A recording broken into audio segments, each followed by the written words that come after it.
సామేదింది sir తీసుకుంటారు. నాకు కల సార్ 24 సంవత్సరాల్లో కట్టిన ఆ ఇంటిని నేను ఎలా బాధపడుతున్నా తెలియాలి సార్ మీకు అందరికి.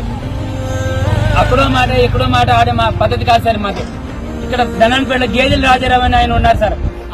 ఆయన మొత్తం కుట్ర పైన మొత్తానికి ఎలాగైనా సరే ఆయన సర్పంచ్ కి ఓటు వేయలేదు. అప్పటి నుంచి ఖర్చు పెట్టుకుని అతని మీద 30 లక్షల వరకు ఆయన ఫైన్ కూడా వేశారు, మైనింగ్ కేసు. అలాంటి వాళ్ళని వదిలేసి నాలాంటి వాళ్ళ మీద నేనేం చేశాను సార్? దేశానికి సేవ చేసి రావడం తప్ప సార్ ఇది.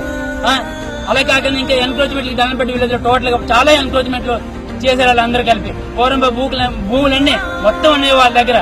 అలాంటి పోరంబు తాలూకా భూముల తాలూకా అన్ని ఉన్నప్పటికీ కూడా వాళ్ళ మీద ఏమీ స్పందన లేక ఈ రోజు వాళ్ళ గవర్నమెంట్ వచ్చిందని చెప్పి, కూటమి గవర్నమెంట్ వచ్చిందని చెప్పి నా మీద కక్క తీసుకోవడానికి, నేనేదో వాళ్ళకి ఆ రోజు ఓటు వేయలేదని చెప్పి కక్క తీసుకోవడానికి నేను, మా తమ్ముడి ఇల్లు, నా ఇల్లు, మా తమ్ముడి భార్య కూడా, నా భార్య కూడా ఈ కూల్ చేయడం ఇది ఎంతవరకు సమంజసం సార్? చేయండి సార్, చెప్పండి సార్. సార్ పవన్ కళ్యాణ్ గారు ఇప్పుడు చీఫ్ మినిస్టర్ అక్కడ మాట్లాడడం కాదు, న్యాయం కోసం మహిళలకు న్యాయం చేస్తాను, పబ్లిక్ కి న్యాయం చేస్తాను. ఇలాంటి మాటలన్నీ విని ప్రజలు, నీకు ఆంధ్రప్రదేశ్ ప్రజలు అందరూ నీకు ఓటు వేశారు.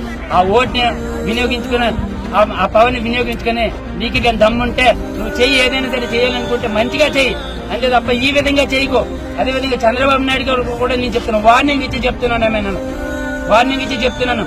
ఇలాంటి రాజకీయాలు, ఇలాంటి పద్ధతులు చేసి మీరు చీఫ్ మినిస్టర్ అయిపోవడం, చీఫ్ మినిస్టర్ అయిన తర్వాత ఈ విధంగా బాధ పెట్టడం, సామాన్య ప్రజానికాన్ని బాధ పెట్టడం, ఇది ఎంతవరకు సమంజసం? న్యాయం జరగాల, గవర్నమెంట్ న్యాయం చెయ్యాలా.